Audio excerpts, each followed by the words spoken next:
Welcome to this meeting of the Durham District School Board Special Education Advisory Committee on Thursday, March 20th. I'd like to call this meeting to order. And first of all, I would like to do the land acknowledgements. The Durham District School Board acknowledges that many Indigenous nations have long-standing relationships, both historic and modern, with the territories upon which our school board and schools are located. Today, this area is home to many Indigenous peoples from across Turtle Island. We acknowledge that the Durham region forms a part of the traditional and treaty territory of the Mississaugas of Scugog Island First Nation, the Mississauga peoples, and the treaty territory of the Chippewas of Georgina Island First Nation. It is on these ancestral and treaty lands that we teach, live, and learn. And I'd like to follow it up with our Indigenous and Human Rights statement. The Durham District School Board recognizes the Indigenous rights are distinct. In the exercise of those rights, Indigenous staff and students shall not be subjected to actions with the aim or effect of depriving these distinct rights. The Durham District School Board is committed to providing learning and working environments that center human rights and equity and are safe, welcoming, respectful, equitable, accessible, inclusive, and free from all forms of discrimination, oppression, harassment, and harm. All right. So we'll go with the roll call. We have Brett from Michelle Arsenault, Eva Kyriakides, Cynthia Burrell, Rowan Jarvis, and Charmaine Brown. And it's a roll with from those around the table. Let's start to my left. Hi, I'm Anika Saman from Grandview Family Advisory Committee. It's nice meeting you. Welcome. Welcome. I'm Allison Amer from Easter Seals. Jessica Wells, member at large. Elizabeth Daniel, member at large. Donna Edwards, trustee for Ajax. Jennifer McLaughlin from Samara Extension Support. Chris Mackey, I'm principal at Dr. S.J. Phillips, and here tonight for this introduction. Greg Bonkowski, I'm the principal at Nifty Ridge and ADAX, and I'm also part of the presentation. James Budnicki, I'm the proud principal at Don Bay, also the secondary school for Nzerdina, and I'm the third of the trio. Kim Urger, elementary principal, Jennifer Machen, senior manager of finance. Hi, everybody. Michelle Crawford, assistant lady, inclusive student services. Evening, Andrew McCauley, superintendent of inclusive student services. I'm Tara Coe, Durham Down Student Association and vice chair, and have one more around the table. Dave, and where are you from? I'm sorry, it's facing both. Yep. I'm Shauna Haley. I'm part of the Grandview Family Advisory Committee. Welcome to you both. Thank you. Very glad to have you around the table. Alrighty, let us move on to item number 5, approval of the agenda. We got a packed schedule, everybody. Jennifer, I'm very glad you're here. We will do that. Could I get a motion to approve the agenda? So Shauna, and I go, you get. Right. We have approval to Donna, second, Elizabeth, all in favor? Okay, awesome. And then 6, approval of the minutes from February 6th. Are there any questions or comments, submissions, etc. on the minutes from February's meeting? No, seeing none, could I get a motion to approve the minutes? Jen, seconds. Allison, all in favor? All right. Cool. We want to move on to the staff reports. Great, All right. and Michelle is presenting our staff reports. Beautiful. Hi, everyone. I just want to draw your attention, in your package was the ISS impact update. I think it's number 6, issue number 6, line of low vision student supports in the DDSB. So just to give a general overview of what's in this impact statement, and I would draw your attention to the last page, which is parent, caregiver, and student statements in terms of the impact that the program and the supports within the program have provided. So currently the DDSB Vision Department is compiled of 5 teachers of the blind and low vision, 1 teacher of the deaf and blind, 2 Braille transcriptionists, and 1 orientation and mobility instructor. And we also have 10 EAs that support students that are blind and low vision. Their role as a team, they support 82 students across our system, and it's consisting of a consultation to families, students and caregivers, and schools to directly supporting the instruction of Braille. The Teachers of the Blind, Low Vision, teach the expanded core curriculum to students who have an identification of blind and low vision. And the 9 categories are listed, and those are the incidentally learned by sight students that need to be systematically and sequentially taught to the learners. So again, I would ask you to really take a look at the impact statement and particularly the 3rd page of the impact statement. I'm also bringing forward as part of your package, the therapeutical rec program through the commitment of the DDSB and Durham Catholic District School Board in consultation and also with the Ability Center. This is the 2024 summer recreation program. And as most of you know about the program, it addresses the themes of physical literacy and resilience skills and social engagement throughout the summer. I do want to highlight 3 things from the package in regards to the impact that it has on our students. So 100% of parents said their child achieved social engagement through the program. 94% of parents said their child achieved physical activity participation, and 50% of parents said that their child enhanced their social skills for success at school. So please take the opportunity to read the package that has been attached, I think, to an email. Is that correct? Thank you. Any questions? Questions? Just for those new examples, so the ISS impact update is something that we publish monthly. So it's not only our department report to the Special Education Advisory Committee, but it churns internal to the district too, as a teaching and learning tool around the different programs, supports and services. And as Michelle highlighted, the importance to us is the students that are reflected and the impacts of the program, supports and services. And so we started that a year ago, September, and have all of them listed on the board's website as a resource. So we can share that with you, so you can see prior ones, if there's information that different families are looking for specifically. It just augments our program service communications to give that impact and what we're thinking in terms of evolving programs and services. But you'll see that monthly in your CR. Any other questions, comments?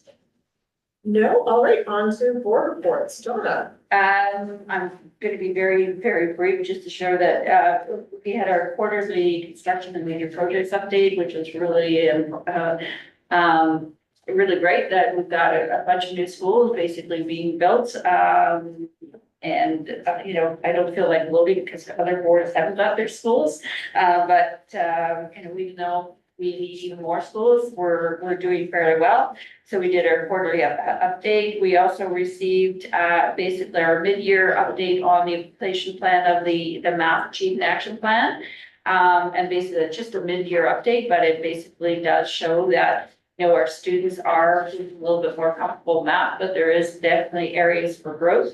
And then we approved some of our basically our bylaws and changes to bylaws to deal with the attendance change in attendance that was regulated by the ministry, where basically trustees are not allowed to miss a board meeting starting September 1st, 2025.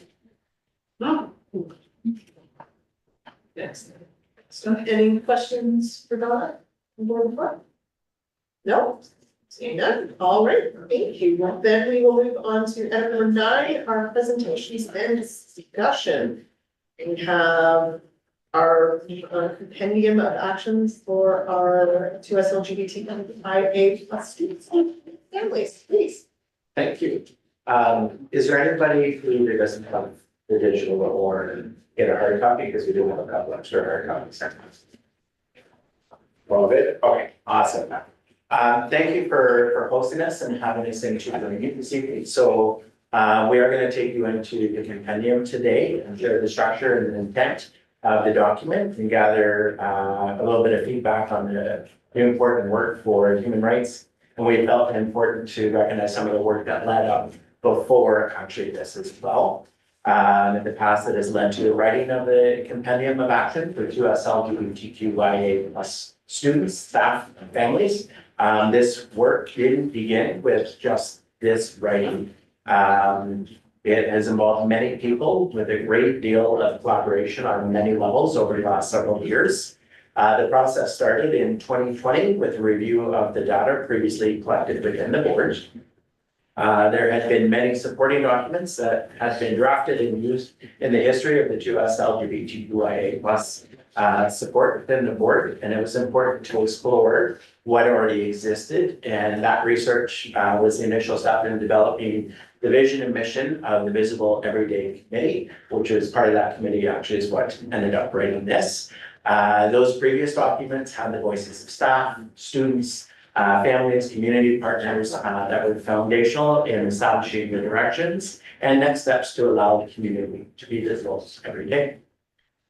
Thanks, Greg. And it should be noted that the name of the committee, Visible Every Day, really encapsulated the goal of this work for members of the 2S LGBTQIA plus community to be visible, not just some days, not just to be seen by some people, and then on other days to be invisible, not only to others, but to themselves, but to be free to be their true and authentic selves, to be visible every day. That's the name of the committee.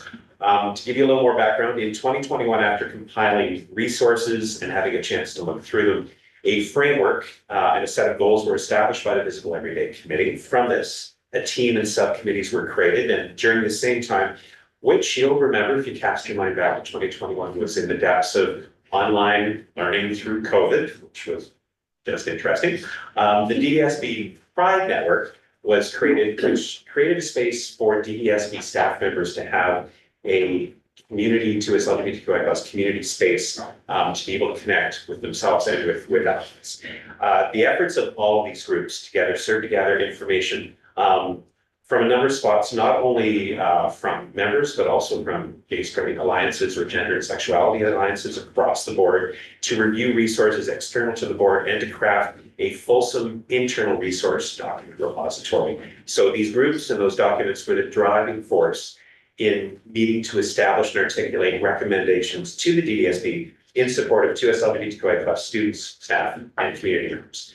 From 2020 to 2022, the Visible Everyday Committee gathered information via interviews with students, interviews with staff, and family and community members about the necessary next steps to create safety for 2S LGBTQI plus community members. We had 30 plus DDSB employees from a variety of departments and schools who got together and met and collaborated to discuss and identify gaps within the current education system within the DDSB. Using this gap identification information, preliminary recommendations were defined and created by the Visible Everyday Committee and then presented to our admin council, to our senior administrators in January 2022. This presentation to senior admin resulted in a number of initial system-wide learning opportunities for administrators, for staff teams. This included presentations about supporting students and staff and families who are transitioning within the DDSB. Review of case studies to identify scenarios for principals, vice principals, and staff as well, and to be able to put into practice gap closing actions and gap closing responses with a lens to truly understanding the required mindsets and frameworks needed to protect and support the human rights of our students, our staff, and our community. Thanks, James. So this learning was then followed by a presentation to the PIC, or the Parent Involvement Committee, regarding embracing all families and creating inclusive and identity safe spaces, and a software systems presentation regarding the My Name platform, you may remember, which was given to all principals in the system, which highlighted the digital revisions and frameworks needed for protecting student identity from those unsafe situations that might arise in their community or their families. These individual presentations were closing gaps, but a more comprehensive document was needed to align practices and to action items within the DSB.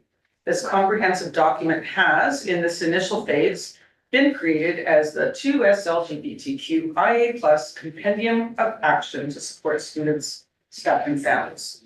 Which is the slide that you've been looking at on your screen for the last couple of minutes. So we're going to change the slide to the objective. So the objective or goal of the compendium document, as stated in the slide, confirms that all DDSB staff have a duty to uphold not only Indigenous rights, but human rights for all members of the community. So that's the goal.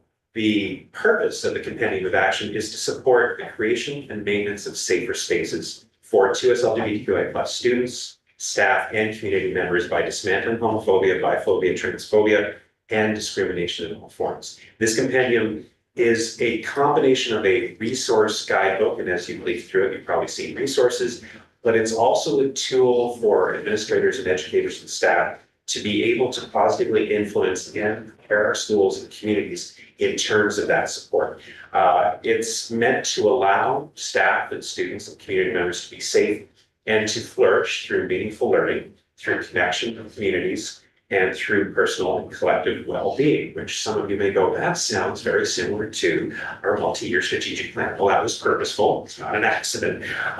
So through the DDSB's multi-year strategic plan, the Durham District School Board has made a very strong and clear commitment to creating the conditions for all students to reach their full potential, to find joy, to explore their talents, and to author their own stories and chart their own paths to success while being true and authentic selves. And you'll hear that repeated over and over within safe spaces. The compendium is structured to ensure students, staff, and community members are welcome and able to learn across the district.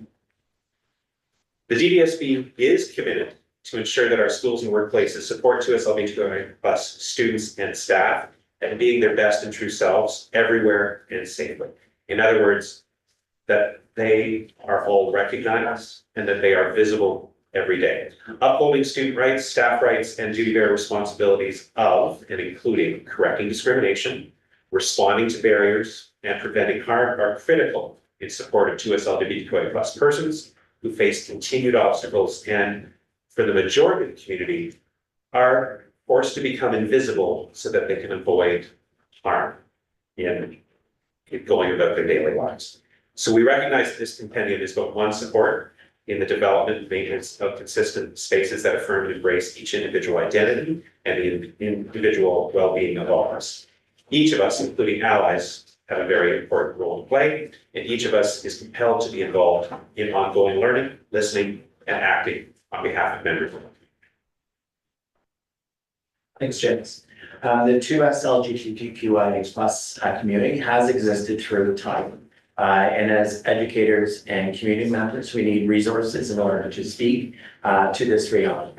This compendium supports staff with information and vetted resources as a starting point to build their own individual understanding, as well as the tools needed to engage in action in support of safer, welcoming spaces. In this document, you will find information regarding the importance of recognizing intersectionality as the foundation of diverse students and staff identities. You will also find, among other items, Indigenous resources on Two-Spirit and Indigiqueer identity, made in collaboration with the Indigenous Education Department, Indigenous staff, and a Two-Spirit advisor.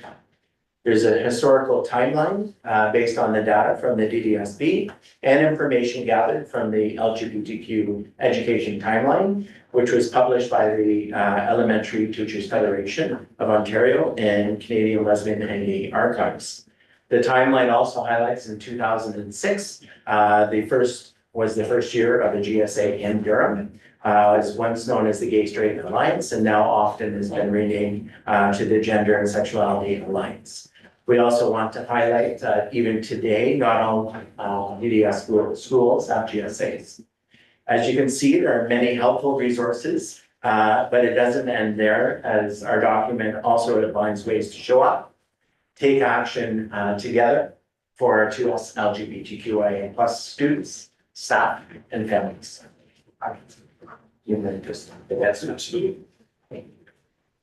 As you review and consider the information that you see on the slide that's in front of you right now, it's essential to bear in mind that it is the systemic and intersectional discrimination and oppression against 2S LGBTQIA+ communities that negatively affect mental health and well-being and create oppressive and unsafe environments.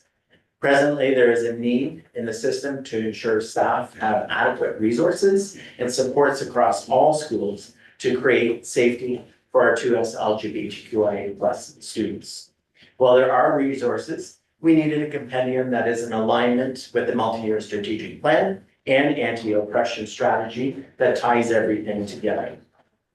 This compendium of action will provide the means to support schools throughout the system on how to create these safe environments. To be clear, being 2S LGBTQIA+ does not increase mental illness. It is the systemic oppression that leads to the increased vulnerability that you see in front of you for the members of these communities. As a district, we must actively challenge anti-2S LGBTQIA+ discrimination, hate, oppression, and erasure wherever and whenever possible, so that each student, staff, family, and community member can be safely visible every day. It is important that we understand and reflect on these experiences to effectively plan, support, and address safety and well-being for 2S LGBTQIA+ people in our schools and workplaces. In 2024, the DDSB released a new anti-oppression strategy which supports staff in addressing and dismantling racism and discrimination. We've aligned the new compendium with the 5 priorities with the anti-oppression strategy. You may want to see page 29 at this point. So these 5 areas are to represent, affirm, and recognize all identities, cultivate safe learning and working environments, foster meaningful connections, support mental health and well-being, and to create accessible learning opportunities. In each priority, we have identified commitments which represent the needs expressed specifically by the 2S LGBTQIA+ community, followed by actions which are broad-based directions in support of individuals, as well as complete staff teams to be doing the work. These commitments and actions were originally articulated in the Visible Everyday Preliminary Recommendations document presented to senior administration in January of 2022, which were based on input gathered from 3 main stakeholder groups. Number 1, students. We're always at the core of what we do. Number 2, staff. And 3, families and community members. To support ongoing reflection, growth, and next steps planning, consideration questions have been provided as a starting point for learning teams. For example, how is student voice engaged? How are staff engaging in the learning in the building or in this building? How do staff show up for students and colleagues? This is all part of our duty bearer responsibilities. Recognizing that as we know better, we do better, we can and must do better, according to Maya Angelou. And as we do better, we will grow and we will change. To support this, the compendium, as well as the DDSB website, has links to resources regarding anti-oppression and connections to community partners who are an integral component of support for the DDSB 2S LGBTQIA+ community. Additionally, we have included links to support and encourage personal learning and scholarship to move individuals beyond the question of, is this happening? To what actions can we undertake to grow and change? In other words, to do better.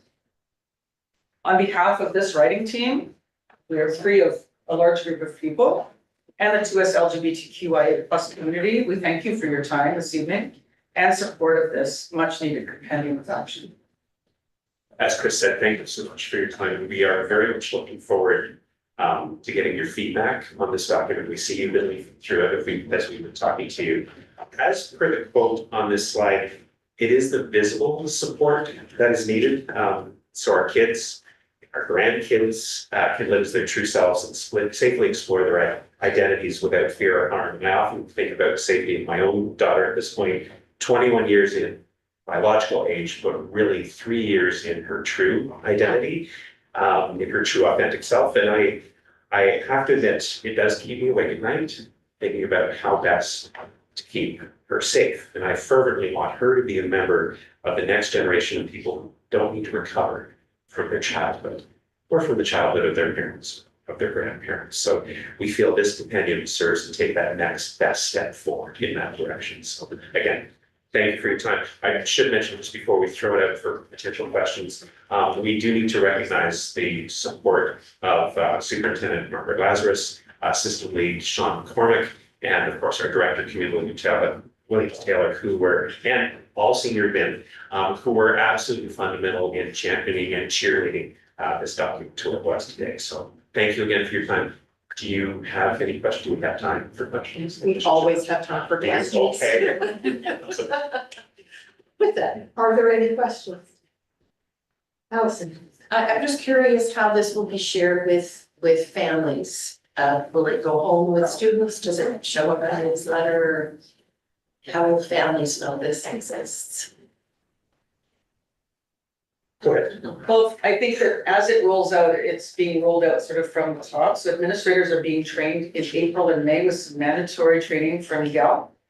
And then once that happens, they will be better equipped then to bring it to staff.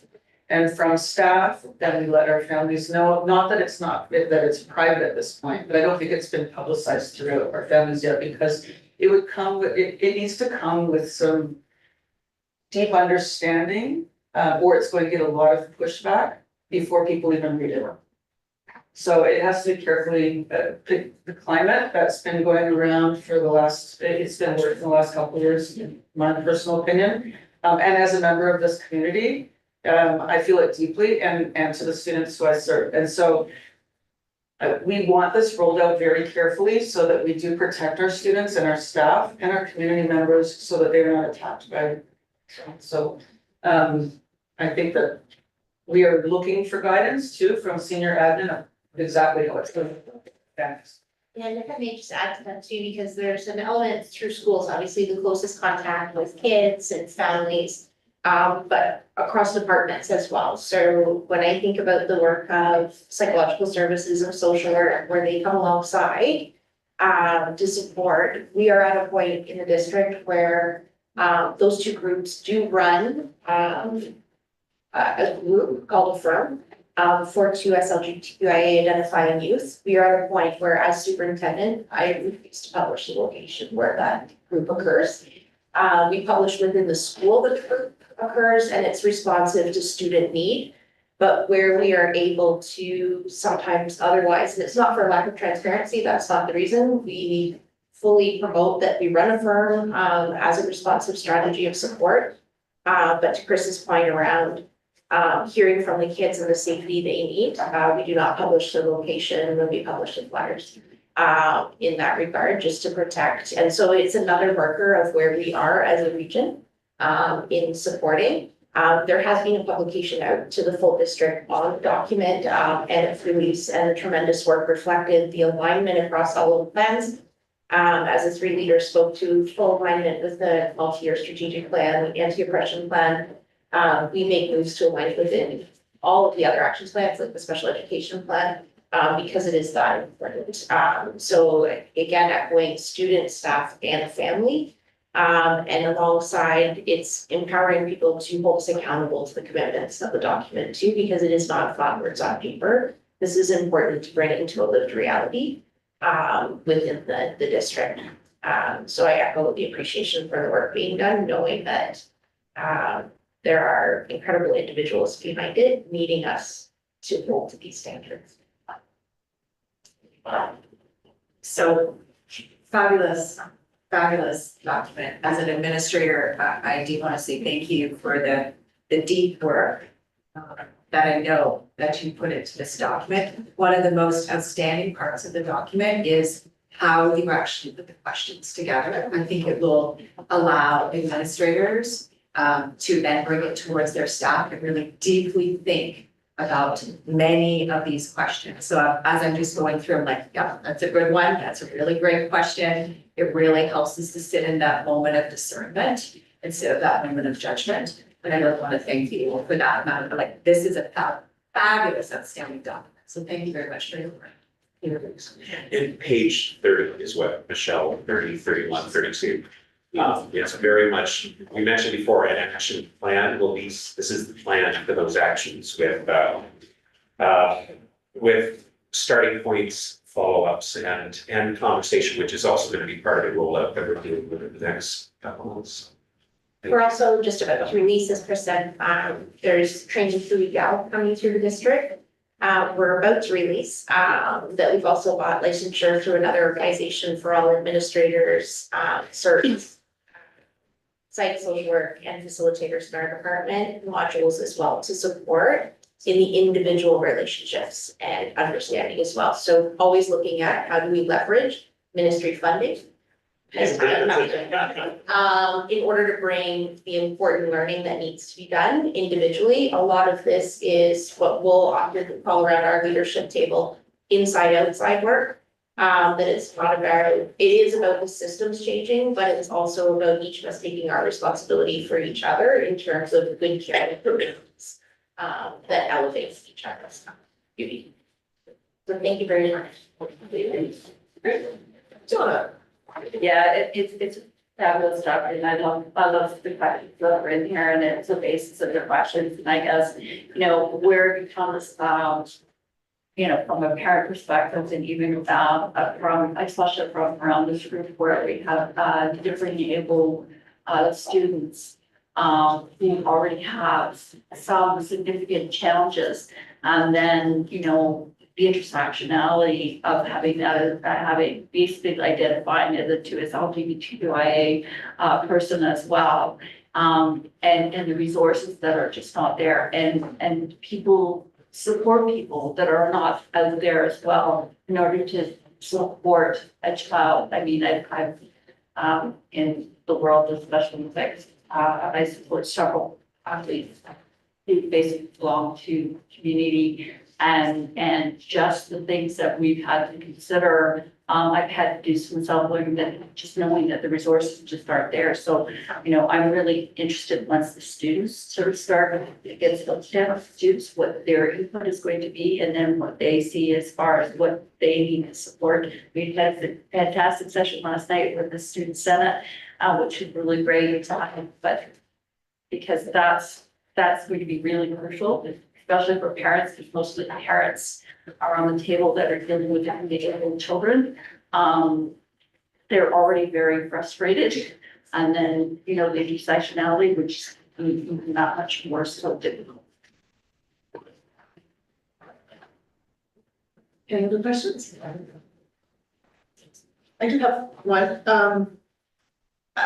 this is fantastic, like, echoing everything. I guess one thing that I'm sort of curious about, because there's that intersectionality with the health curriculum for students as well.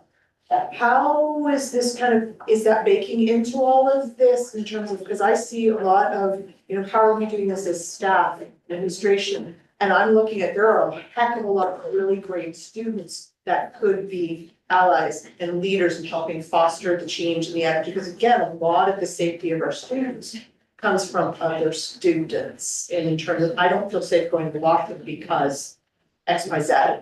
On my other sorts of things where staff can be everywhere to champion and chaperone, we need to get students involved as well and change the mindset of the student community and in general, the student community in general. But is there sort of some thoughts around, I guess maybe like inserting some of that narrative into this as well? And sorry, There's two components, is one is high school and one is elementary, so. and I'm smiling because, so it's already started. It's already begun, and it's everything from the physical facilities where, and I'm not sure it's been important to you, but the changing of the setup of washrooms, so it's no longer a dangerous place for somebody to go in and either chew up and accept. It's now a place where you can just go to the washroom, wash your hands, do what you need to do and come out. The same is happening to change rooms. So there's the physical setup of the buildings that we're supporting our kids and our staff in, but there's also the conceptual philosophical. And I can speak to my own school. So not only Wilson, you've probably heard about the de-streaming of grade 9, de-streaming of grade 10. We've actually gone to the de-gendering of our phys ed programs. So we no longer run a identify as male, identify as female. It's phys ed, so education of health, of positive body choices, of nutrition for all students and inclusive of all students, and run in a way that is engaging for all students without a mindset of two genders, because there aren't two genders.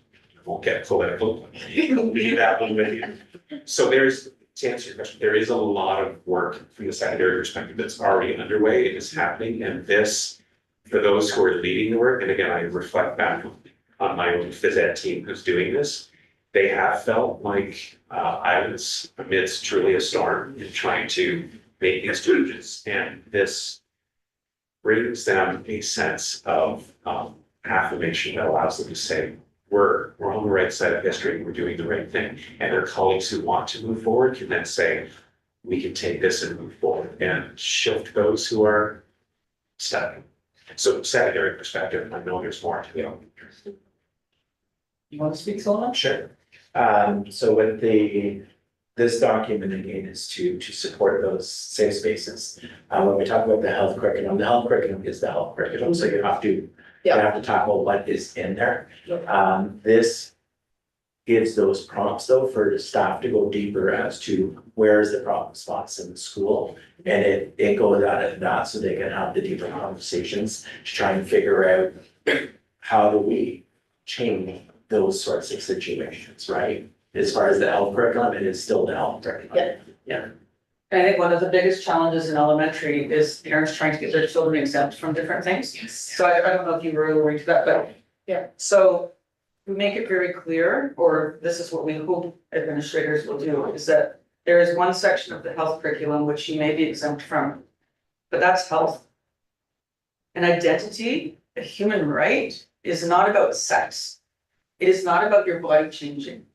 It isn't about any of those things. You don't want your kids to learn about puberty or whatever else, condoms, whatever, you're not gonna have to learn about that one small section of health if you write an exemption letter into the principal. However, any other topics of human rights, you cannot be exempt from, and that is the law. In the same way we do not exempt you from any other identity, you don't get exempt from learning about people who have different sexual or gender identities either. And that's tough for some families. And so navigating that piece, it feels like sometimes there's a conflict between a religious piece or faith and accepting the fact that people do come in a variety of different sexualities and genders when that's not what their belief system is. So I've had lots and lots of conversations with parents that say, we don't teach children how to be something. We just teach children that there are different people in their society. They need to understand who they are so they can be kind. That's it. And your kid might end up that way, but that they might already be that way, hiding from you or whatever it is, right? And that this is a continuum of learning for everyone. And for children too, as they are trying to figure out who they are, they'll land where they need to land eventually. Sometimes they will want to join different groups or be different things or have different labels when they're in grade 7 and 8. I find there's a lot of that conversation. I don't know if you also see that. I run the GSA, so I see a lot of that. And I also see that our GSAs are magnets for children with special needs who do not feel like they fit anywhere else and they come there for friendship. And it's a fantastic group. It's not, honestly, there's not a whole lot of talk in grade 7 and 8 around the sexuality and the gender piece. It's a place where you can come and feel yourself. And what goes in the circle stays in the circle. We do crafts, we do all kinds of things. So it's a wonderful thing in elementary. It can be rolled out very differently than in high school too, where I think it becomes much more specific. Does that answer the question about permission? Yes, I sort of figured that was, again, we pretty much had very limited ability to do anything about the education curriculum, but just wondering how we were sort of marrying the two together, knowing that this is what it is, and then, well, how we're trying This isn't health. we're trying to wrap all of the acceptance and the allyship and around all of that, saying it is what it is, guys. So just be kind. It's interesting too, though, because, and I mean, not wanting to judge age around the table, so please don't take it that way, but I find with my high school students, and I think we talked about it even with the elementary, they are a different generation where the acceptance and the allyship is there far more than what we experienced. And I mean, I referenced my listener, I should say, she gave me permission to talk. Hey, I double checked with her every single time before a presentation. Are you okay if I speak? Yes, Papa, you can speak to this. So I have the permission, but tu parles en français, non? We speak in French in my house, so I'm Papa, Mom is Mama, and but now I've lost my point. He used to be this huge music. and so Oh, we were talking about our age there, Jane. Oh, sorry. Big breath. It's more, so it's. Yeah, am I showing up red on the owl? That's great. It's more that I'm finding the generations for our Gendered Sexuality Alliance to have a conversation with them about acceptance and allyship. They're like, yeah, but that's just what we do. Where for my age group, it's more of a working around this barrier that's been imposed by those that came before, and that exists, and that is what needs to be broken down. But the kids are further ahead. So it's up to us to make sure that they keep moving further ahead and don't end up getting put back because of barriers that they experience. And I think what they've expressed really beautifully is that this is an example of a human rights policy and procedures and the commitments in action. Where we say as a district, human rights belong everywhere in the district. This is an example of that, and it being an infused part of how we come together, learn together, support each other versus a moment of time of a one-point conversation or curriculum. It's an infusion as a way of showing up for each other. So thank you very much. Any other questions? Thank you very much. This was fantastic. Yeah, like we said, this is how we do. This is how we support this. So. Thank you so much. And then on to our next other special guest, Jennifer, the discussion about our special education funding. Woohoo! Data nerd. Just as exciting. Yeah. I have no idea how much my data nerd is happy today. You All need to- right, thank you. I'm looking at it right. Yeah, that's right.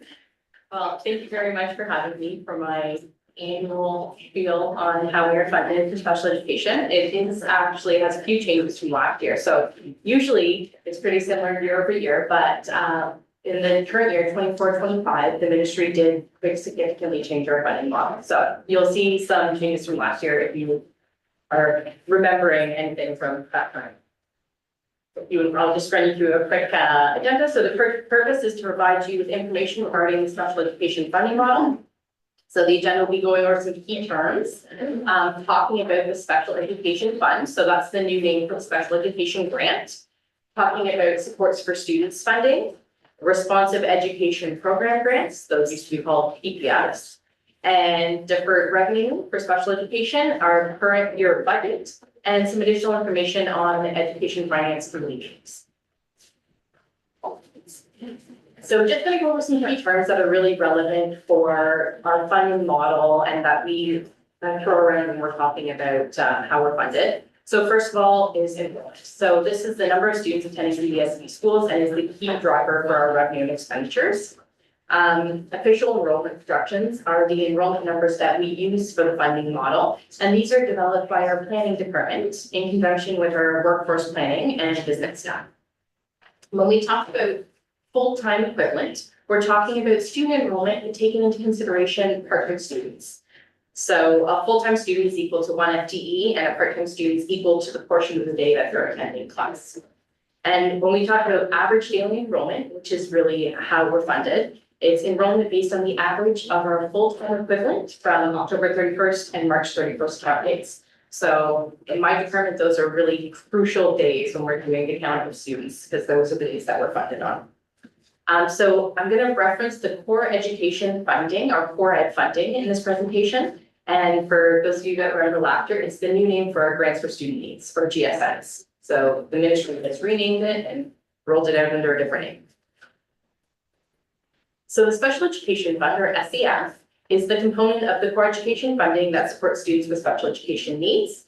And it must be used for special education programs, services, and or equipment. And any unspent funding must be put aside for use in the future, and that's our deferred revenue. And I'll get to that a little bit later and how we've been using that.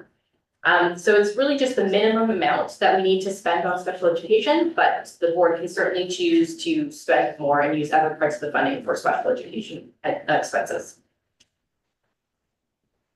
So under the new model, we have 4 allocations, SDF per pupil allocation, the differentiated needs allocation, complex supports allocation, and the specialized equipment allocation. So they probably seem a little bit familiar because they are very similar to the former model. So SEAC, the per pupil allocation, is to assist with the cost of providing additional support to students with special education needs. And the main thing to note about this is that the funding is based on enrollment of all students, not just students with special education needs. So this funding was previously referred to as the special education per pupil amount. And it's allocated on the basis of total ADE multiplied by the benchmark rates that they've provided. So I just am showing a little year over year on the slide there. It's gone up from 23-24 to 24-25, which is our current year. As a gross enrollment more, this is being helpful to us as a district, where there is a per pupil amount coming into the district as a component of funding. Absolutely. So the second allocation, the differentiated needs allocation, used to be known as the DSENA allocation or the differentiated special education needs amount. So you can see very similar. They renamed it just to confuse things a little bit. This is comprised of 7 different components. So several different factors roll into this model, and the ministry calculates a table amount that we get based on these factors. So the first is the measures of variability, and that's basically if I can summarize it, the number of special education students receiving programs and services for us. The second factor is predicted percentages for our population likely to have special education needs based on neighborhood profiles. So that's the special education statistical prediction model component. It's a mouthful. The third factor is the collaboration and integration base component. So that's just a base amount that every school board gets regardless of enrollment, regardless of everything else. That's the amount everybody gets. There's a multidisciplinary supports component. So that is to fund staffing for special education, a combination of psychologists, speech language pathologists, social workers. The local special education priorities component, again, is base funding and then a per pupil amount. And that's for some additional educational or professional or paraprofessional staff. There's an early math intervention component, base funding and a per ADE amount, and that may be used for instructional staff or resources. And a professional assessments component, again, you're trying base funding and a per pupil amount. And that's to conduct or provide professional assessments. Sorry, could you explain point number 2 for me? Like, what is this prediction model? Yeah, sure. based off of, and how does that work? Absolutely, and so it's a ministry model, so they take information from census reports and determine a factor for us. Unfortunately, it's not something that we calculate. The ministry just tells us, this is what we're considering when we're giving you a table amount for this grant. So they tell us they consider all these things and then come up with an amount that we get. Okay, is that Yeah. published somewhere online? The amount, absolutely, and I can give you some details too, I can send, is that okay, Andrea, if I send them after, some more specific details on what factors they consider, because I'm summarizing, but there is a huge technical document that I'm absolutely happy to share. But yes, we often wish they would provide us with the exact calculations and they don't, but as I think they kind of back into the number based upon the amount that they have for the entire, all the boards, so. Okay, but I can absolutely share our table amounts as well. Awesome, thank you. The ministry is usually pretty control. The behind the calculations is with the ministry, but the transparency of what each district receives in many of these buckets is actually published in the summary document, quite transparently, and then our budget and finance team translates that locally and works through the trustees for the purview of the budget. So it's complex to find the breadcrumbs and link them, but absolutely happy to do so. Okay, thanks. There is a complex formula that was used to be published in the technical document. I actually have a copy of that formula. I think that was like going back 8 or 9 years. a long They first, time. yeah, It published that. It was, Yeah. and this is where one of the issues we talk about, sorry to interrupt your presentation. But this is one of the areas that we have a problem because a lot of the data that is used has been old data at this point in time. Now, what happened is they recognized that they were using the old data, and so in the last year's funding, They looked at the data, and I guarantee you, they said, oh, no, we can't afford this. So then they decided that they would increase the amount, based over a 5-year period, but that will still put us still 10 years behind because they're already 10 years behind. Yeah, it's one of the things that Jennifer always hears me about talking about. In that every year, someone pointed out that the data is not, it's not, used, current data is not being used. And as I said, I think the government finally realized last time around that if they tried to use the current data based on their funding formulas, it would have had a significant increase and they couldn't do it. So they've now, as I said, over a 5-year period, had basically to increase the funding, but again, it will only 10 years, we'll still be 10 years. Okay, that's in this one. Good news is in this end, they knew it was outdated. Bad news is they didn't implement it, they based on it, so. Yeah. Okay, it's better than what we had, which I think, Donna, you and I have been harping on this for like more than 10 years. They've been using 2005, 2006 census data to tell us how many kids we have. Yeah.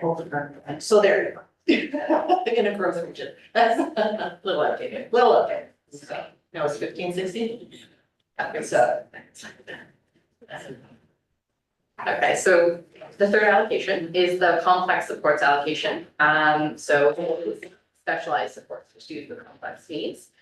It's made up of 3 components, and again, you might recognize some of these components that were standalone grants on their own last year. The first being the special incidents portion of the SEAC component. So that was, as I mentioned, its own allocation to the GSN before, to support students who require more than 2 full-time staff to address their needs. Base amount, number of people amount. And this year, because it's new and they're still trying to figure it out, they have an additional interim base amount of $3.9 million for our board. We are expecting that they will adjust this calculation for the 25-26 funding model, but it's not yet been released. So we are waiting with bated breath to see what happens. The second part of this allocation is the Education and Community Partnership Program, or the ECPP component. And that was, again, it's a standalone application in the GSN report. It's to support provision of education programs, school-age children and youth in care. And this is an envelope program. So if we don't spend as much as the revenue they've allocated, they will claw it back. So it's kind of revenue matches expenses for this program. The third part of this allocation is the behavior expertise component, and it's provide funding to hire professional staff who have expertise in ABA. It's 3 components: 1 to hire the board level ABA expertise professionals, 1 to build school capacity in ABA, and 1 to provide development opportunities outside of the school day. So I've listed those 3 funding buckets in comparison to last year. Again, with the board amount and the ABA benchmark. The special equipment amount was previously flowed through as the special equipment amount allocation, so that hasn't changed too much. What has changed though is the way it's being funded. So currently there's a formula and phase-based component, which there was last year as well. However, last year the base funding was $20,000. This year it's $200,000. Last year the per ADE amount was 39.46, and this year it's 51.1, which sounds great, except that the claims-based component has also changed. So we used to have a claim-based component for anything over an $800 deductible, and now a single item has to be in excess of $5,000 for us to be able to submit a claim. So they've increased the formula component, but also made the claims-based component much more difficult to use. So we will see how that pans out for us after this year. Is that easier to access equipment through though? Because like previously, did you require like an OT document or something? I don't think the requirements have changed. That's how. Yeah, so it's still through a recommendation of a regulated health professional, so Grandview. Services for OTPs, so occupational and physiotherapists. Some districts have in-house and draw on the school-based rehab. As a board, we don't employ any OTs or PTs, and we use the partnership with Grandview. And so both of those services can recommend. SEAC within both organizations can recommend Psychological services does sensory, items, and then sometimes we'll take from community practitioners supporting children as well. For this being equipment for use at school. So it hasn't changed the, experience for the kids. And it really hasn't changed kind of the process flow of the consultation with the regulated health professional. What it has changed is the financial pathway behind the scenes on how that operates and what is kind of from a board wallet and what is a claims amount to the ministry. And so it's just kind of shuffled that a little bit. And so as Jen said, we're waiting to see how that plays out. Because we are just under about $4 million a year in equipment and technology for our kids. And so we're waiting to see and then seeing impacts on changing in pricing for some of those equipment pieces and things like that. Just keep a really close eye on that. But in general, with full kudos to the collaboration with families and the professionals and our internal team, it's a pretty quick flow through of when kids need things in order to access school from a health, safety, technology, or sensory perspective. It's a pretty quick flow through.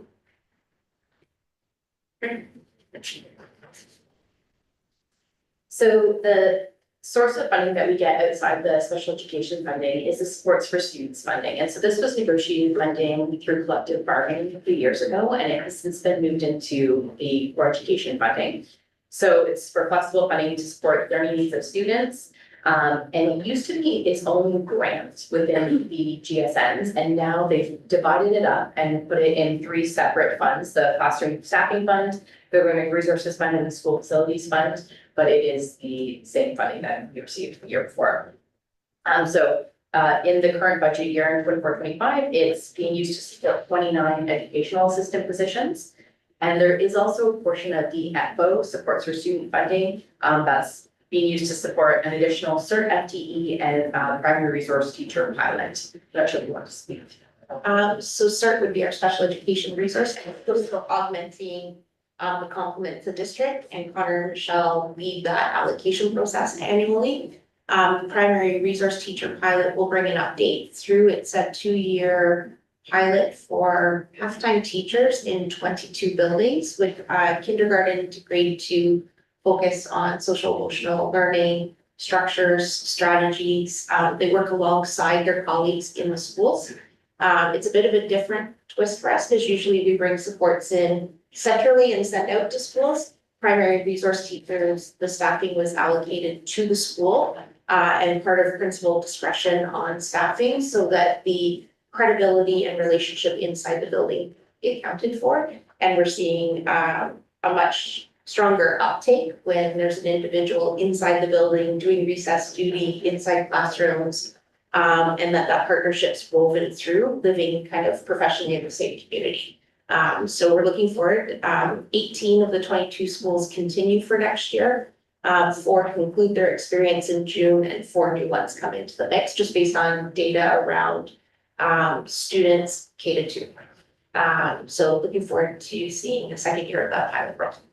Sorry, why are more of the schools stopping it? So what we've seen is an uptake of strategies that have some kind of sticking power to them. Okay. We also have in one area, there's a new school opening, and when we look at the student data, we're moving into, so we're opening 2 elementaries in September. One will open with a primary resource teacher and one does not have it based on data. And we also have a priority schools project that we'll also bring to the table, and there's 11 schools in that list. 10 had primary resource teachers, so we've moved one of the allocations to make sure all 11 have that as priority schools of the district. Okay, so sorry, I just want to make sure I understand. So they have an additional cert at each school and a halftime? Sorry, that's a really great question. So the additional cert FTE, what it allowed us to do is actually trip in like a 0.1 or 0.2 out of different schools because it's not a full-time. So it's 1 person for all 22 schools? They're 2 different things. So the CERT FTE, Michelle and Connor have a total CERT allocation for the district that we divided amongst, there's an elementary pool and a secondary pool, and they staff. That's separate. The primary resource teachers are a half-time staffing role given to 22 schools in the district to staff within the buildings. So the 22 teachers have other halves of their jobs inside those schools. I'm sorry, I'm still confused with the point number one, the additional cert FTE. Right, so it's probably because we put FT. It's just that it's a bump up, so as a district, we have a base number of certs to be allocated to the system, and we have a funding model that has four factors, including enrollment, number of students with special education needs. There's a vulnerability index factor and a number of special education classes. And that rolls a factor for every single school in the district, and that allocates out, but it winds back from a forced total for the district. So what this did was allowed us to elevate that total to have more cert allocation out for the years that supports for students funding covers. Okay, thank you. You're welcome. I appreciate your questions. Next, moving on to responsive education programs or REP grants. So these are additional funding outside of the core education funding, as I mentioned previously known as PPF grants. They're usually one time only or in place for a limited time. So usually a year or maximum I've seen is a 3-year term. They're covered by agreements that outline the purpose of the funding, expectations, and specific accountability requirements, and any unspent grants are normally to be returned. So they're really project specific. So we get the funding for a very specific purpose, for a specific time to be used in a way and reported on. So the majority of these are from the Ministry of Education, but they could be from other ministries as well, depending on the project. And they may be transferred into the Cora. So if they're finding often that our REP grant is happening for more than a few years, they might say, okay, this is permanent funding now, we're going to move it into Cora. So that's good news for us, because you typically count on the funding a little bit more once it's been moved into the core education funding. So I just have listed a few that we have this year, 24-25, that would be relevant to this table. Just to give you an example of the types of projects that we do get these REPs for. So one, cooperative education supports for students with disabilities pilot, licenses for reading intervention supports, special education and AC courses, summer learning for students with special education needs, and special education needs transition navigators. And we typically find about these programs around the time we're doing budget, a memo is released. But that's not to say that's all the funding we'll receive. Often they can be released mid-year as well. So deferred revenue, as I mentioned earlier, any unspent special education funds are deferred for future use on special education expenses. And so as part of the core ed funding, all previous sub-envelopes that were part of special education were within the SEAC are no longer reported separately. So we used to have different deferred revenue for SEA and ABA and ASSD. And so now they've rolled it all together. So they diverted them into a larger envelope, and school boards may spend these funds for any special education purpose. So as a result, revised estimates, there was a draw of $1.5 million from the special education deferred revenue. So previously, we hadn't been able to access that funding. And the reason we hadn't accumulated that funding might be kind of confusing, because I always say we overspend on special education, so why do we have deferred revenue? It was from the specialized equipment funding. So during COVID, we did not have the spending in that envelope because we didn't require the equipment to the level that we typically do. So as a result, we had booked deferred revenue for a number of years. So there's significant amount of money sitting there. So about $4 million was sitting there, but we weren't able to use it because we didn't require it on the specialized equipment line. So now that it's been released for use in special education in total, there is a draw on reserve. And that's not actually an option we have. Actually, in the forms, when we submit to the ministry, here's our expenses, here's our revenues. If our expenses are above the special education funding, it automatically pulls from the deferred revenue. But I'll show you on the next slide what that looks like for this year. So you can see from estimates 2024-25 to revised estimates, there was a significant increase in revenue and expenses. The reason we have such a significant increase, we typically don't from estimates to revised estimates, was all the labor increases that went through. So when we did the budget for 24-25, we were estimating what the labor increases would be. Collective agreements were still happening, negotiations were still happening. Revised estimates 24-25 reflects the actual negotiations that happened. And so the funding and the expense increased. And you can see at the bottom, or kind of in the middle of the screen there, that $1.5 million. We had zero estimates and we had $1.5 million of revised estimates because they changed the rules, so deferred revenue was able to be used. So where you're really gonna see the differences on that bottom line, the total special education surplus deficit. Normally, we have quite a significant deficit on that line, and you can see it's quite small now. Yeah. Sure. So if you have that extra funding, then we can't hire more EAs. So it's deferred revenue, so certainly the board may decide that they would like to change staffing, but we must keep in mind too that staffing is a permanent long-term expense, whereas this deferred revenue is a one-time pull from reserves essentially. So it's not a continuous, we won't always have access to that funding, it's not necessarily going to keep on accumulating. It was kind of a one-time increase as a result of COVID. So like, if, kids need the psycho ed education, those kind of assessments, they can't be done on a regular basis, because usually school boards say there's a huge wait list. And kids are not able to do it. Yeah, so what we do, and we'll often have our senior manager and clinical lead for psychological services present once or twice a year, as well as clinical lead for speech, because those are the two that sit primarily in the assessments. In our district, so in some districts, psychological services only does assessments. And other teams such as social work take on all of the responsibilities around mental health services. But sometimes the very backgrounds, those two fields are really important to keep in balance when we're supporting mental health needs, student support needs, and things like that. So the psychological services team in Durham does 5 buckets of service, like 5 categories of service, of which assessments are one aspect of that. And so what happens twice a year is the psychological services team member will sit with the school leadership team, special education resource teacher, principals, and figure out what the service plan is for that year, what needs are across those elements. What we often find is that where there's a drive to say, I need a full psychoeducational, it's actually not what's needed in order to understand the students' learning needs, that our staff can be in classrooms with consent alongside teachers, making strategies and recommendations for doing dynamic assessments. So sometimes what is heard as a no is actually, it's not a no, it's a recalibration of the service to meet students' needs. And so there is a myth and misnomer of the number of assessments each of our team members does in a year. They are trained across a number of tools. The psychoeducational is one of those tools. So it just depends on how people enter into the conversation, and really centers on what is the student's need, because it's clinical for the purpose of supporting learning and well-being. So it just takes a different approach to that, where for things like mental health, traumatic effects, our teams do that in tandem, whereas in some districts, the psych services team will come in, do an assessment and be gone.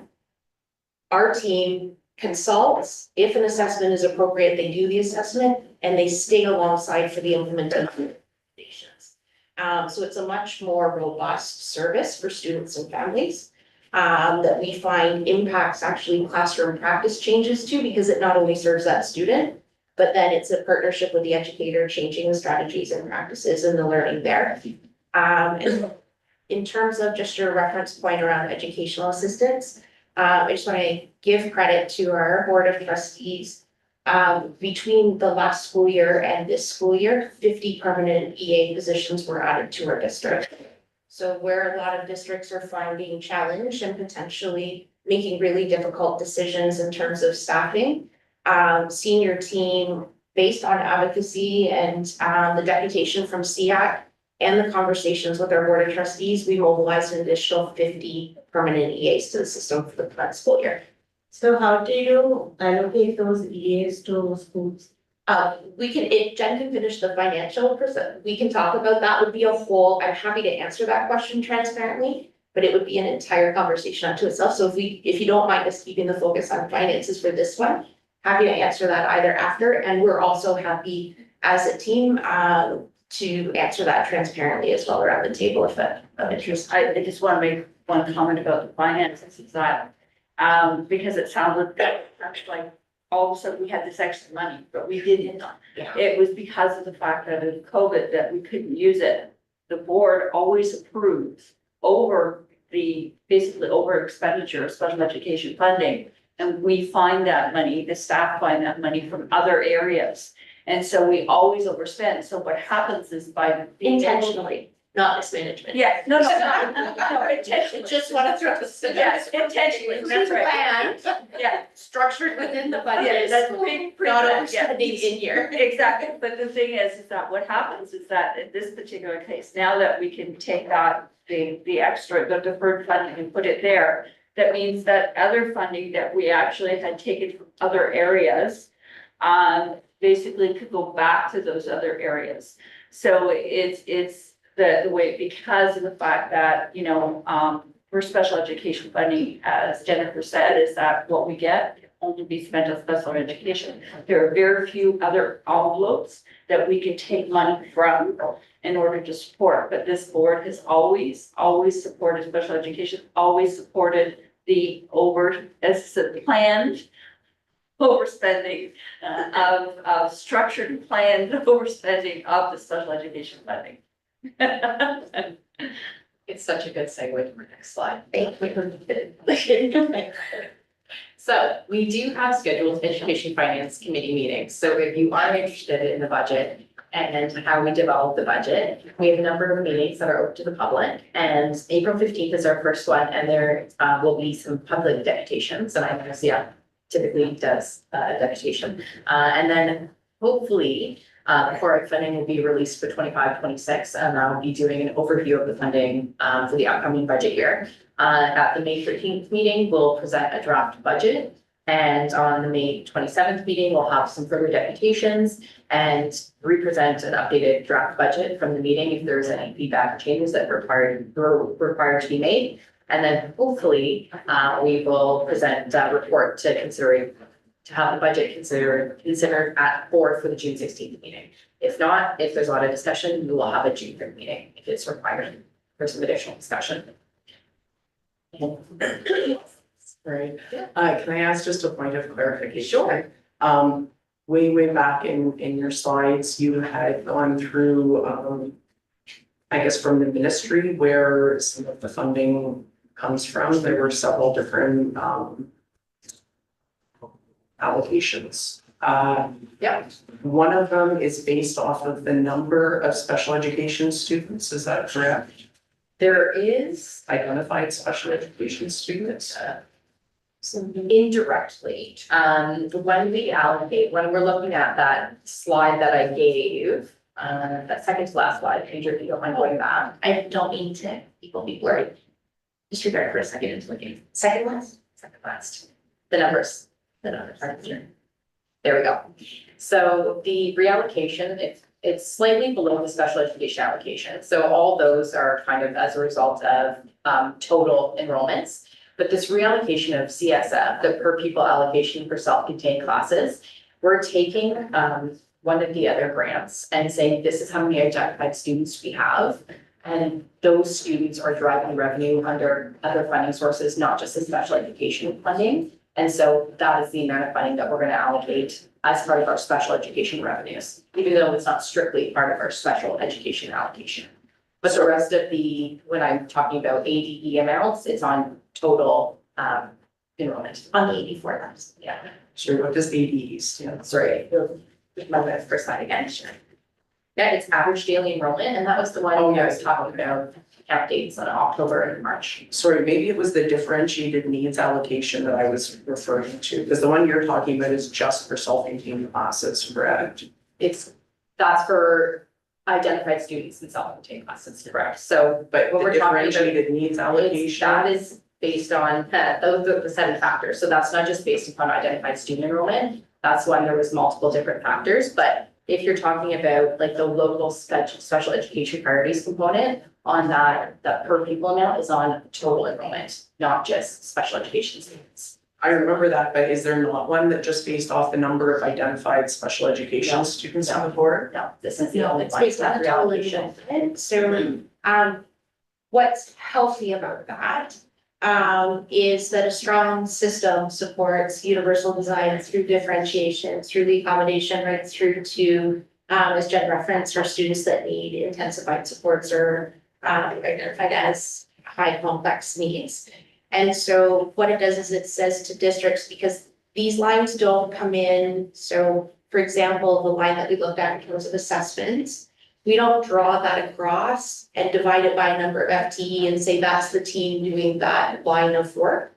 We say that the funding comes in, the district determines the model of special education delivery, and those funds all come in to how that's pooled to provide the programs and services and then allocated out. So some of these have a direct line to the teams providing the work, and others go into the pool of providing comprehensive supports and services. So from regulated health to the special education resource teachers, to special education class teachers, to the ASL interpreters and interveners. You heard Michelle speak about teachers with blind and low vision earlier. And so the ability for boards to design a model of special education responsive to local conditions, such as we have strong partners, we have 15-day treatment partners, we have Grandview, we have a strong health network in Durham. That sits different than, say, some of the boards that have more geographic isolation and need to change their model. So what it does is it's the ministry saying, here's kind of the ballpark set by legislation. We feel a strong alignment being guided by the Ontario Human Rights Commission's policy on accessible education, and then how that comes into district, the model is done locally. And so a lot of those decisions are, as Jen said, it looks like a massive oversimplification of a really significant amount of dollars. But as it comes into district and you take, I'm drastically oversimplifying our total enrollment at 84,000. But we kind of go from 84,000 to 15,000 students engaged in services and supports on an annual basis to just over 13,000 who were formally identified with special education needs through IPRC. It's to do the yes and of all those things in the pull through. And so sitting in the position I do, I appreciate that it's a total district ADE, because then what it doesn't do is the focus is then on the service and the experience of the student, not the check mark in the box, when we know that the categories of exceptionality, a medical model of disability versus a social model of inclusion, it allows for all of those identity placements and shifts in what the kids need without requiring the binary boxes that sometimes can have pathway impacts for kids. But if it's all about the count on the IPRC, then it becomes some of those other factors, we start impacting experience. So what I like about it being based on the sum total of the district is that it allows that flexibility locally to really move human rights policies and how that's coming into the district, affecting the yes and of how kids show up and what they need from us at schools. I guess my concern is I'm hearing a lot from people in different parts of the DDSB that there's a lot of pushback for their children who have diagnoses to receive an IPRC. And they're being told no, especially in kindergarten. And that's concerning, and I was just wondering Yeah, and we whether can- that's related to the Yeah. funding. No, it's not related to funding at all. The opposite would be true if there was a funding requirement for that. What we're finding, and again, we've had lots of conversations around the table, I appreciate people in different spaces and time, and it's really important that family feedback and all the voices around the table are honored in that. What we found was under some of the categories, I think it's different when a student's come through an experience or families come through an experience of, say, infant development and there's been diagnoses and services, and that's a really strong pathway. And then there's consultation with Connor and Michelle as the district principals or myself. And we move the IPRC if needed. But a lot of times in kindergarten, what we're experiencing is the potential to name behavior that a service or support could mitigate, and it's a negation of the label long-term for the student. It's also the ability that we can move accommodations within the kindergarten curriculum itself largely sits on an individualized basis. So the purpose of an educational plan being what is separate and different from the experience of the other kids and individualized to that child. Early years and kindergarten in itself, it is really a great challenge to be able to find the differentiation spots for most kids that can't be found within the 4 grades of the curriculum themselves. So it's just that slowing down of the process that it's the child before the paperwork. But we do have many students across the district with formal IPRCs in place at the 9th grade level. It's just that combination of working with families, but not at a cost of service. But happy to bring that forward too, because I would appreciate that with Grandview Family Advisory, there would be a large intersect with our youngest children as well, particularly around the family council table. Yeah, I'd love to have a conversation. Yeah, at a absolutely. different time about Yeah, that'd be great. just in more detail. Yeah, so how we work around SEAC too is largely sometimes from a staff perspective, we'll bring topics forward. SEAC is consultative to the district and to the board. And so that's why it's really important that things like the Compendium of Action for 2S LGBTQIA supports comes forward and in consultation. Quite often SEAC sees things in draft because you bring a perspective of intersection to supporting kids and families. But the topics flow from both. So quite often, Tara as vice chair, Eva as current chair, will gather topics of interest from the table, and then as staff, we plan responsive to that. So all things are on the table. I see this in my role as superintendent, Michelle as district leader. These are kids' dollars that we're in stewardship collectively with the trustees over. This is not board funding. This is children and families' money that we're in stewardship of, in service of them. So if there's any conversations that need to kind of be fleshed out, this table is amazing for feedback that shifts our work as well. And so happy for any conversation. So please don't hear any kind of drift tonight as a non-engagement in the conversation, just trying to, I know sometimes we have accommodations around the table for time commitments too. Yeah. And so we try and do the yes and of all of those things. Doug, I just want to add to some of the comments that when it comes around the funding, because I've been around here for a bit. And you know, and got a couple of models when it comes to special education. I've gone on the days where we had to submit basically applications almost for everybody, right? And very negative, putting in together very negative IEPs during the Arrows days. In order to, you know, as far as in order to support the funding that came in. So this definitely has a better focus on basically the students. The other thing that, you know, and around the table on, and because I sit on the Ontario Public School Board Association with the trustees around the table. One of the things that has been very fortunate here is because we've been working a lot on the recommendations with the K-12 special education funding around standards. Because the ministry doesn't have a standard. And so there will always, I mean, I just saw another news article, and it was in response to EFO as well as, I forgot, around special education funding. And of course, this standard response is what we've already spent, it's much more. And what they don't realize is that, you know, was it 84% Jennifer is staffing? Right, 84% is staffing. So when the ministry, you know, negotiates and the contracts, well, that's a huge chunk that comes to the increase in funding. Sure, 84% is going to staffing. It doesn't mean anything different. It doesn't mean the ability to add additional. And we're rising. We are, you know, increased enrollment board, so it does. Have it overall, our budget looks like it's not that much bigger, but yeah, it's staffing that we need. I just wanted to bring some points out around that I pulled out from the Accountability Office of Ontario about Durham. And I kind of sent this actually to our associate director, David Wright, who's the CFO. And it's basically some of the factors I said that were on the top, the DDSB is on the top 10 list I'm not sure that they, top 10/bottom list, but I'm not sure we want to be on them. And from the accountability office, so this is across the board province, looking at the accountability. And this is the 2024 report. It's a 2024 report, was released in December, I think it was, or November.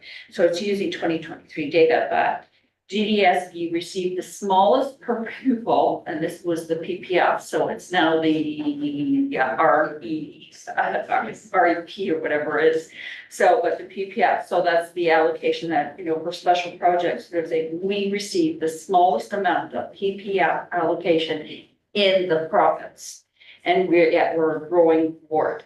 So that was that. The DDSB is also this, Halton uses this always, but the DDSB is second lowest in received per pupil amount for the CEF. Basically, the CEF, or previously GSN funding. It's roughly around $11,465 per pupil, whereas Halton is the lowest at $11,386. And also, we received the smallest, as I said, then we go into capital. Okay, if we look at it from a capital perspective, and that's the building of schools. The DDSB has the highest school utilization rate, at 109.5%. Okay, the DDSB has the highest proportion of overcapacity schools with 62% at 100 capacity. We have the highest 10-year cost to build new schools because it's because we're a higher enrollment board. We're looking at $880 million to build new schools over the next 10 years, and that's not including inflation, because our average growth of basically 0.9% a year. So those are the things that we're dealing with. And, not only when we talk about special education funding, but what capital is basically provided at, put in business cases. We're just not given money for capital. We have to put the business, and they say yay or nay. They say yay or nay. And then the other thing is there's real no, I would say, moving forward, one of our challenges is going to be is that, we do need more money, but the province has already said that they're not giving out any more money. So we really want to see what's going to be our next budget is going to be. So it's really pressing. But so this board has done a lot more than with a lot less. And I know that doesn't, make us feel that great because we do need more, but we've done a lot. But across the province, people are always saying around special education funding, need more dollars. But the unfortunate part, the general public out there does not understand the funding model because it is complex. And having that understanding, however, because honestly, I have people that phone me on a regular basis that say, but you get paid X amount, one trustees will get paid, get an honorarium. But they talk about and some of the sunshine lists and so forth of what's out there. And they really don't understand as far as funding models. And the education funding model is really a complex one. But we do a lot. And I know around the board of trustees, we will always support special education needs we have. And for all the years that I've been a trustee, which is 15 at this point in time. Great. Any other questions? Jennifer? Everyone's brains are full.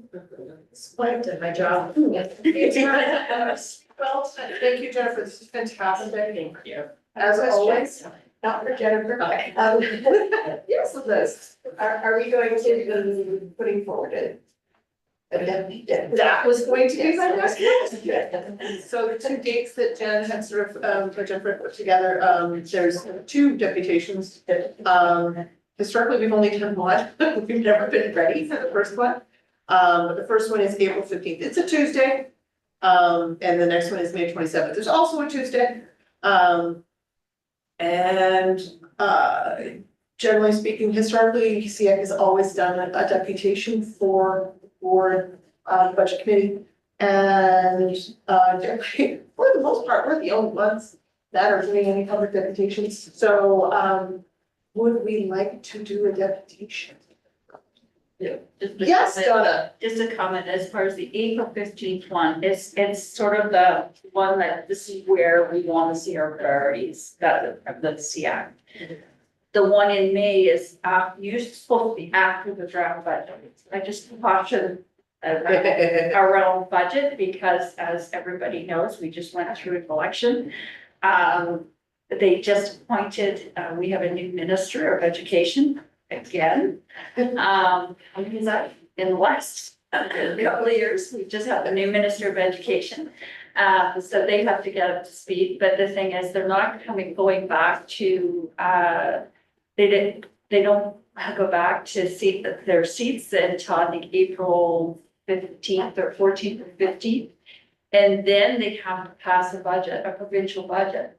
Now, recognizing that there's probably, numbers that have already been fixed, but if they don't go back and see, they don't pass their budget right away, it can delay the whole budget process here, because they have to pass the budget provincially before we get, individual boards get their budget, education budget. And so it all relies on that. And top of the law, boards, it's regulated that we must pass a budget by June 30th, unless the ministry gives an extension. So just be cautious of that. The budget might come late. Staff, we're going to be flurrying around trying to get that done, especially if we don't have that extension given at the same time. And that has happened before. That happened basically during the COVID years. And that the budget was not, the extension was not given. And so there was a flurry of activities. So the 15th, as I said, is just what your priorities are. The one afterwards is more of, once the draft budget comes out, the saying, okay, do you think we could do some, because what changes, and there's very limited that we can do at that point in time.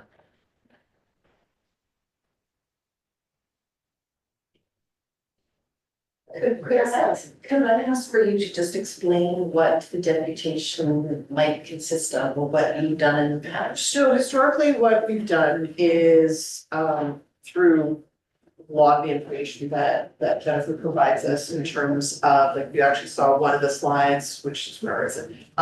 Sort of saying this is what it was last year, here's our, and when we actually get the numbers, it's here's what our expected revenues are, here's what our expected expenditures are going to be, and there's conversations, and then we're basically giving our feedback.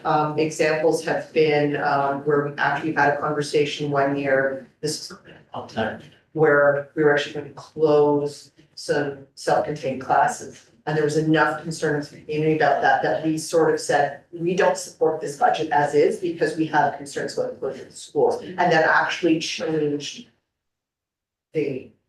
what the board did that year. So our job is to provide sort of that opinion based on the communities and the agencies around the table as to what do we feel, how are, based on what we're hearing from the community, where our priorities are and where we believe the dollars should be spent. Again, we have finite ability to do everything. I would love for every child to have one-on-one EA. That would be fantastic. But the money is just not there, or the government is not going to give it to us. So what has the board and the budget committee been able to do with the funds that we did receive? And then we have some of those comments. So do we recommend some shifts in other priorities in other areas, et cetera, et cetera. There's a lot of math. If you're an actuarial, we love you, please come. Lost Duncan so many years ago.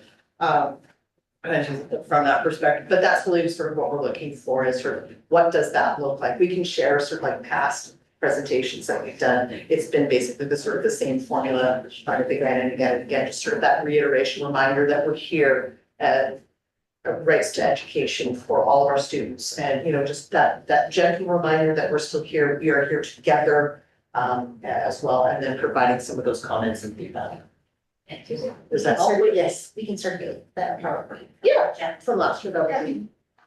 Just that gives you an idea as for the commentary, that we've done in the past. Way back when I was SEAC chair and not a trustee. When I was SEAC chair, it was at that point in time was trying to have trustees understand that they needed to continue to support the special education funding envelope over and beyond. And it was just educating the trustees at that point in time of what the funding formula was and how it worked. Because some of them didn't have the understanding, hence that's why they pushed me to become a trustee. But I used to do presentations, and a lot of the information now in the budget book is now showing, has a lot more detail and showing a lot of that information to give the trustees a better understanding of how special education funding works. And so that they, they basically support the stuff, but CX voice is really, really, really important. In order, always very, very important to at that table. I think that was one of the first years where SEAC actually made a presence saying that we don't support the budget as. That was one of the first in a long time as far as that. It was a long. Yeah, A long time ago. Yeah, so, But, but it really is your voice. That's. I am happy to, spearhead that, again, if anybody would like to join me. Jessica, I love you, Jessica's my favorite person.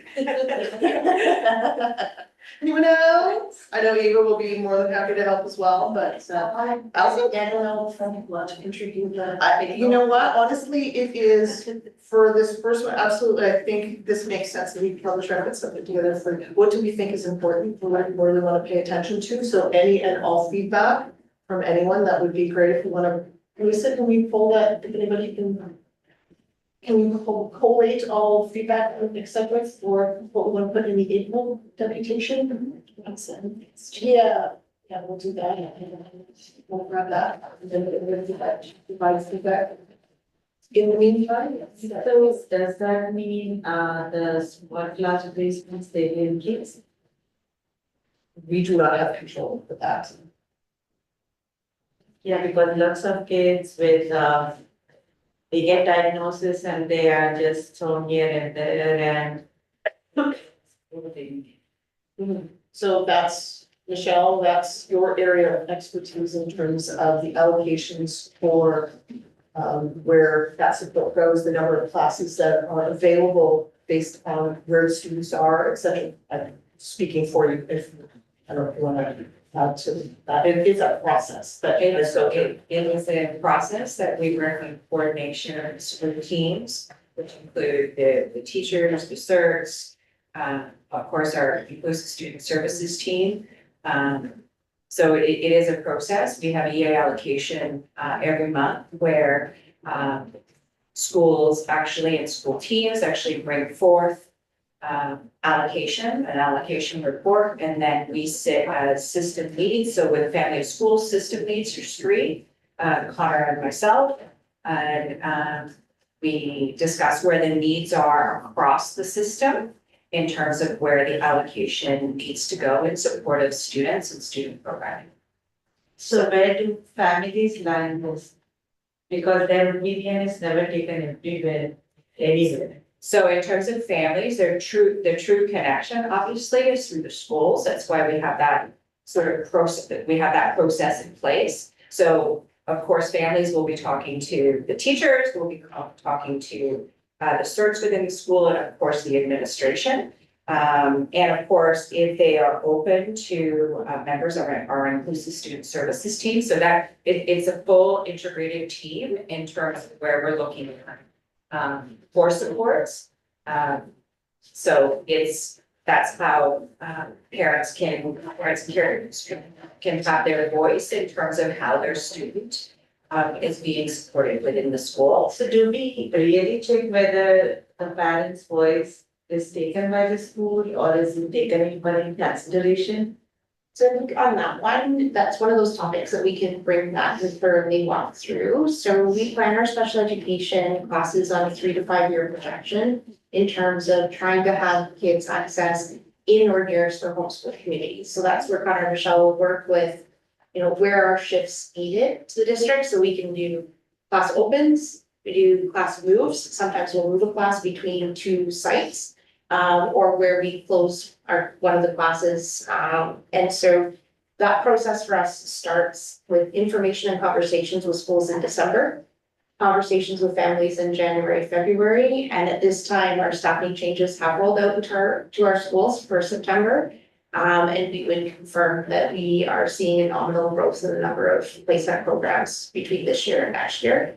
But it's really a delicate balance as well, because I wear my family hat and my parent hat, and so do Connor and Michelle, and we say, small grouping, intentional programming, as important, but it can also limit pathways on the other end for kids. So when we look at the direction from the Ontario Olympics Commission in terms of inclusive education, it really does state, as well as the Education Act and the experience of our students, that the vast majority of our students with special education needs can have their needs met within regular class placements, and then some required separate and different placements, and we honor that as a district with a multitude of class types across the district. And so we are a district that we do stand on multiple pathways that are inclusive of special education placement class model being part of that. Some districts have moved away from that, we have not as a district. But it's always that delicate balance point of what do the kids need, how do we look after their now, next, and later in terms of planning. And then making the educational decisions for the system in terms of which class types, where and how, based on students and where they are and what their learning and well-being needs are. But we can bring that whole process, that's another aspect of transparency that we can bring back. Thank you. You're welcome. No, I think that might be a really good topic for bringing forward, just in terms of, we know what We'll probably do happens. it in the fall, yeah, just as we head into 26, 27. Yeah, the next one, let's do this. But I think that would be really good, just because we do know it's a very intensive process, and it is very driven based on the information that we get on who our students are, where they are, and what they need, and, those, all of the data that comes out of the RPRC and the IPs and that sort of thing, but it might be nice to sort of kind of walk through of that process, I think would be helpful. Yeah. We do have some newer folks coming. Yeah, happy to share that. I think that would And be I good. think the other aspect is always defining independence by an individual child's need. For some, that will be a more neurotypical definition of independence, and for others, that's in very small micro moves, where staffing dependence will always be part of their support structure. And so part of it for us is always that balance of putting the right supports in place in terms of number and type of professional, but not over supporting and fostering dependence either, because that is as harmful to a child as a need not met, is fostering a dependence and then trying to generalize back out of that and lowering their potential. So it's tricky, as it is, it's tricky for families, it's tricky for service professionals, it's tricky for us in education. Do we get it right all the time? Absolutely not. Is it always with the best of intentions? Absolutely is. And then just trying to figure out how to do that in a system of 84,000 students and making sure that we really talk right to the students individually when we're doing this. It's the yes and of both of those things, never one in absence of the other. But I can appreciate from a family sitting at home, that's not always fully transparent to them, so I appreciate it. Any other questions or comments? At this point, okay, so I have 2 names, yeah. And if there are any specific things that anyone would like, for us to put into the presentation for the 15th, we'll share out last year's, that was like the final one. So you get an idea of the verbiage in that, and Jessica has some attention. Yeah, it's supposed to be a motion, Darren. No, no, we're not putting anything forward, we're just agreeing to do some stuff. Yeah. Yeah. Although I think we have to let, Kristen know that we'll be available for the 15th. Okay, thank you. So this name, I saw her email and names, like, okay. Right, we have that business arising from the minutes. I don't think we have anything to discuss. We just wondered if we had asked for feedback on this SEAC section of the special education plan, because we're currently in drafting mode, so if there is anything, please take a look and let us know. Thank you to yourself and Joe for the write-up. We are confirming that it did go up to the special education resource teachers through the e-bulletin. And just that the upcoming parent caregiver survey from SEAC is currently with translation services in prep for the rollout later this spring. Cool, thank you. Now item number 11, association reports.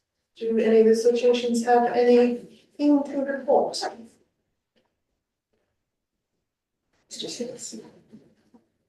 We have one. Tomorrow is World Down Syndrome Day. So, Lisa, thank you for sending off those items. So Lisa sent in the last email that she sent, some of the links in terms of, March 21st, World Down Syndrome Day. So in, support, please feel free to wear highly visible mismatched socks.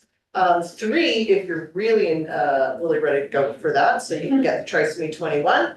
There's gonna be several things, there's so many different things online, available, Canadian Down Syndrome Society, the World Down Syndrome Association worlddownsyndromeday.org, I think, usually has a bunch of stuff, and resources, etc. So please do, feel free to wear brightly colored shirts, and shout your allyship all the way around the world. Donna. Victoria's doing her annual presentation on what it means to have Down syndrome and all ableism, as far as that's concerned. And then, of course, the event, the Durham Down Syndrome Association event on Saturday. We have our several of the special privilege of this team going to demonstrate their one of their new results. All right. Item number 12, correspondence. Michelle, you talked about the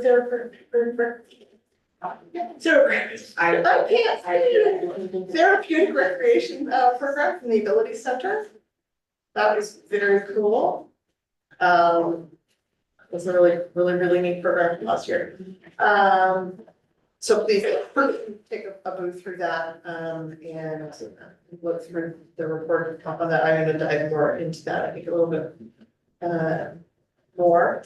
And then we also have the CEC conference call for proposals. Where did that go? Call for proposals. There it is. Accounts for exceptional children is called for their annual, basically, annual special education conference, which is being held in December of 2025. So they've got, a variety of topics and who's going to be there. So for anybody who wants to submit a proposal to have for the conference, it's much appreciated. Was that all in our packages? It was, yes, it was the last PDF in the first package that Lisa sent. It was there, which is great. Okay, item number 13, community concerns. Does anybody have anything you want to bring forward? No, all right. Celebrations and successes. We'll celebrate that we have a number of athletes internationally compete in the Special Olympics.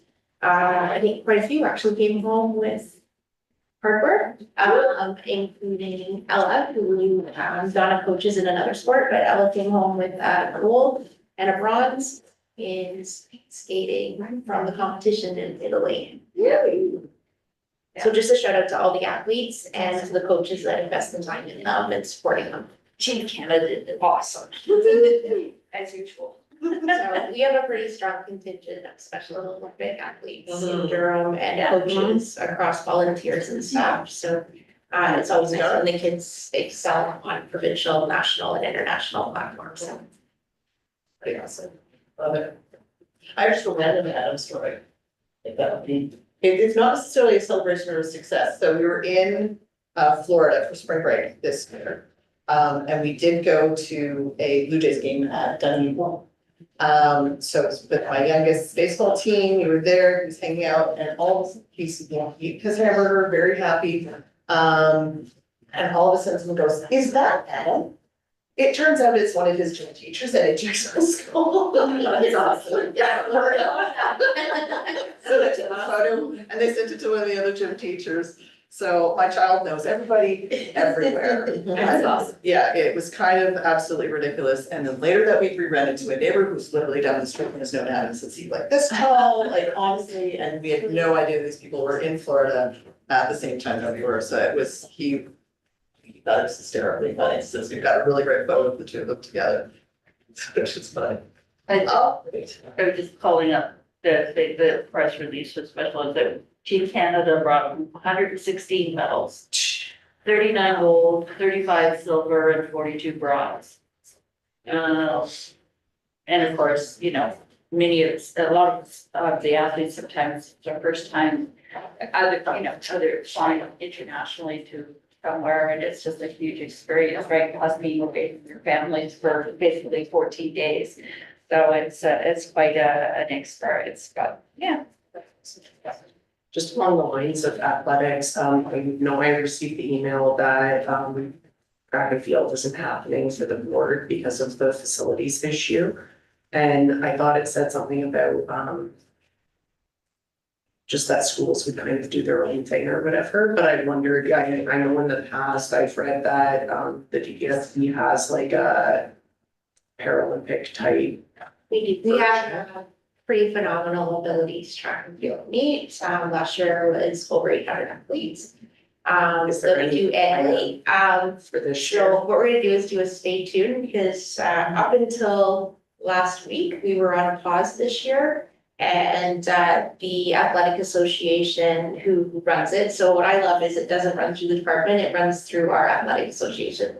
And they've been working double time to try and find an alternate this year, and we might have an announcement before our April meeting, but I don't wanna get ahead of them on parking plans. Okay. It's just with the accessibility of sites for washrooming and things like that. There's quite limited availability across the region. And we also have to watch transportation because a lot of our buses, particularly south of 7, are triple tiered. It means that I could be at an early start school, but the actual bus is leaving and doing 2 more schools before coming back for me, or if I'm the late bus, it actually needs to be at that first school to pick kids up, and there is a limit to accessible transportation. And so we just are trying to make sure that all the variables are in place, What grades is that for? all of them. Like kindergarten or All- grade 5 people? All of them. It is one of the most magical places. It's fantastic. It My son always is, participates. yeah, it is. I haven't heard of it at my Phenomenal. son's school, so I'm a little surprised. I thought it was maybe older grades, so I'd like to know like what the criteria is. Yeah, no, happy to share that out, but we're on hold pending a possible brilliant solution. So we just don't want to get ahead of that team. But it is an annual event.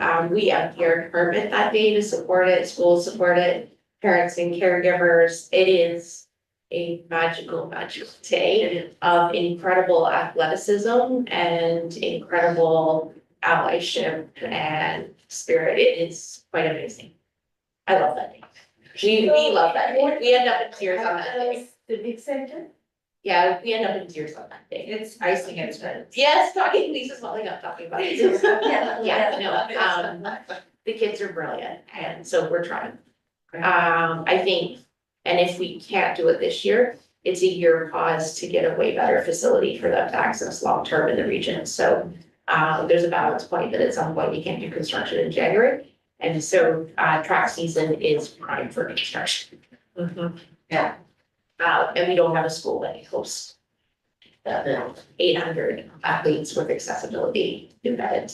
We'll work it out. That facility has a huge impact, you know, the lack of having access to that facility has a huge impact across Durham region. Actually, even, it actually extends past that, because even other areas use that particular facility, and believe me, you know, as somebody who basically helps coordinate the Olympics in Durham, it really had a huge impact on staff. And then trying to get facilities elsewhere is unbelievable. Particularly when we've got a bunch of athletes that are going to the summer games in Brantford in July. We have to get those athletes up and running, and so it's been really, really challenging. So it is about, but I know everybody's scrambling. You're welcome. It's a little past your appreciation, because it really is the magic of where inclusion is seated in the region, is that our athletic association sees that as part of their annual commitment to come to the district. Period, full stop, full sentence. They come out and force that day, and last year, the Ability Center emptied out their big recreational team to also support at the event. Yeah, it's great. That group is amazing. Yeah, they brought their entire Amazing people. TR team over. It's pretty fabulous. All right. Woohoo, we made it. Next SEAC meeting, April 3rd. Quickest turnaround ever. In a while. We did pretty good considering it's a budget day. That's actually a pretty good day. I'm Yeah. sorry. Normally, we don't meet 2 weeks apart, it's because we didn't meet the first Thursday of the month going into the March break, so this was an accommodated date, and April goes back on schedule. Yeah. So with that being said, can I get a motion to adjourn? That was good, seconded by Elizabeth, all in favor? Thank you, everybody, we'll see you in a couple of weeks. Sorry.